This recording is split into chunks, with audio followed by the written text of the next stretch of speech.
Has it ever occurred to you how amazingly unique and special water is? No, me neither.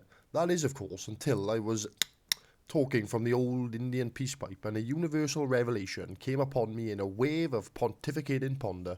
Imagine trying to live in a world dominated by dihydrogen oxide, or dihydrogen monoxide, a tasteless, smellless compound which can be as harmless as it is lethal, and depending on its state, can scald you or freeze you, and in the presence of certain organic molecules, it can form carbonic acid so potent it can eat the faces of stone statues and strip the leaves of trees.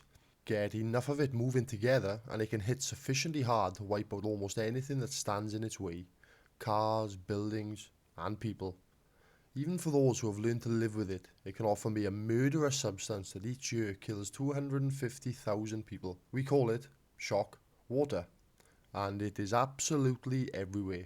A potato is 80% water, a cow 74%, a bacterium 75%. A tomato at 95% is almost nothing but water. Even humans are 65% water, making you more liquid than solid. You could fill 2.4 billion trillion pint glasses with all the water on Earth, and at 7 inches tall, you could put those pint glasses on top of each other, and it would be enough to stretch the 25 million miles to our closest neighbouring star, Proxima Centauri, and back 5,000 times.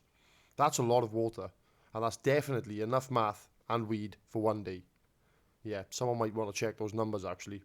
Anyway, virtually every known substance has what's called a triple point, which simply is just a specific temperature and pressure where it's able to exist simultaneously as a solid, liquid, and gas. Now, on Earth, these conditions are very rare for most compounds, except, of course, that is, for our good friend water. Now, water's triple point is at 0 degrees Celsius and a pressure of between 0 and 1 Earth atmospheres, and as we just so happen to be on planet Earth, and not one of the other trillions of substandard, inferior, murderous planets in the universe, it's actually, and you might want to strap in for this revelation, it's actually common for water to be found in all 3 states on our planet.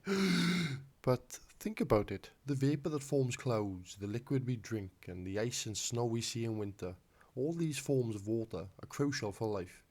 Imagine trying to survive in a world without refreshing iced beverages and to the death snowball fights. Fuck that. Again, most substances don't have triple points that fit within the Earth's typical and rather narrow range of climatic and environmental conditions, but we're incredibly fortunate that it just so happens that water does. This means water can easily transition between states, supporting life in countless ways.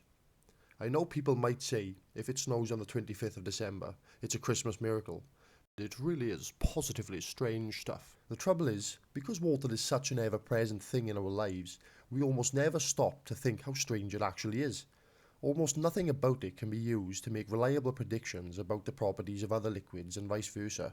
If you knew nothing of water and based your assumptions on the behaviour of compounds most chemically closely related to it, like hydrogen selenide or hydrogen sulfide, you would expect it to boil at minus 95 degrees Celsius and be a gas at room temperature. Most liquids, when chilled, contract by about 10%. Now, water does too, but only to a point. And when it gets close to freezing, it begins to rather fantastically and fascinatingly expand. By the time it is frozen to a solid, it is almost 10% more voluminous than it was before. Of course, we don't bat an eye at seeing ice floating in your fruity summer cocktail, but it has been described by chemists as an utterly bizarre property. Now, fortunately for us, water seems unaware of the rules of chemistry or the laws of physics. If it didn't, it would mean ice would sink and lakes and oceans would freeze from the bottom up, and without surface ice to hold the heat in, the water heat would radiate away, leaving it even colder and creating yet more ice, and soon even the oceans would freeze, and would likely stay that way for a very long time, maybe forever, which would hardly be ideal conditions for life. So, this weekend when you're sitting in a lovely Welsh beer garden and sipping an ice-cold summer cider in the pissing down rain, take a moment to appreciate it all.